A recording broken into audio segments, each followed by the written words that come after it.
Hi hello good afternoon అందరికీ. మనం ఏదైనా కానీ ఓల్డ్ ఆర్నమెంట్స్ ఉంటాయి కదా, పాత బంగారం ఏదైనా ఉందనుకోండి, ఎప్పుడైనా కానీ మనం అమ్మడానికి వెళ్ళినప్పుడు ఒక చిన్న విషయం ఆలోచించండి. ఎప్పుడైనా కానీ మనం పాత బంగారాన్ని అమ్మేయడానికి వెళ్ళినప్పుడు తరుగు మజురి తీసేసి మనము జస్ట్ ప్యూర్ గోల్డ్ అనేది తీసి మనకిస్తారు.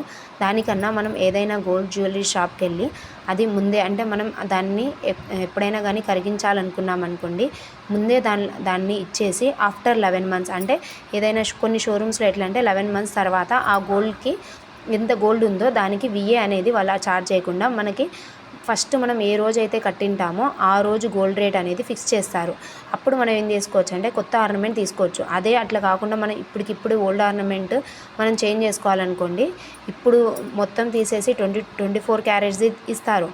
నెక్స్ట్ మనకేం చేస్తారంటే దీంట్లో నుంచి తరుగు మజురీ తీసేసి 24 క్యారెట్స్ తోటే ఇస్తారు. మళ్ళీ మనకి ఇచ్చేటప్పుడు ఏం చేస్తారంటే మనం ఏదైతే ఆర్నమెంట్ తీసుకుంటున్నామో దానికి విఏ ఛార్జెస్ తీసుకుంటారు. అదే మనము ఇప్పుడు ఒకవేళ మనం 12 మంత్స్కి లేదంటే 11 మంత్స్ కొన్ని షోరూమ్స్లో ఒక్కొక్కలాగున్నాయి. మనం గోల్డ్ షోరూంలో వెళ్ళి కనుక్కుంటే మన ఓల్డ్ గోల్డ్ ఇచ్చి 11 మంత్స్ ఆగిన తర్వాత తీసుకుంటే అది విఏ ఛార్జెస్ ఉండవు. అట్లా తీసుకుంటే చాలా బెనిఫిట్ అవుతుంది. ఏదైనా కానీ మనం ఓల్డ్ ఆర్నమెంట్ చేంజ్ చేయాలనుకుంటే ఇప్పుడు ఉన్న అమౌంట్కి మనం చేంజ్ చేయడం, ఏదైనా కానీ చేంజ్ చేయాలనుకుంటే మనం నష్టపోతాం. కాబట్టి ఇలా ఒక చిన్న మెథడ్ అనేది, అంటే మనం తీసుకెళ్ళి అక్కడ ఇచ్చేసి ఓల్డ్ గోల్డ్ ఇచ్చేసి ఆఫ్టర్ 11 మంత్స్ అయినా, కొన్ని షోరూమ్స్లో 6 మంత్సే ఉంది, ఆ 6 మంత్స్ తర్వాత అయినా కానీ వెళ్ళి మనం వితౌట్ విఏ ఛార్జెస్ మనం తీసుకోవచ్చు. ఇది ఒక చిన్న benefit.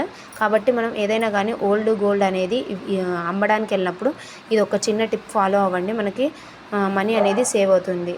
Please like, share and subscribe to Harsha Alisha channel. Thank you.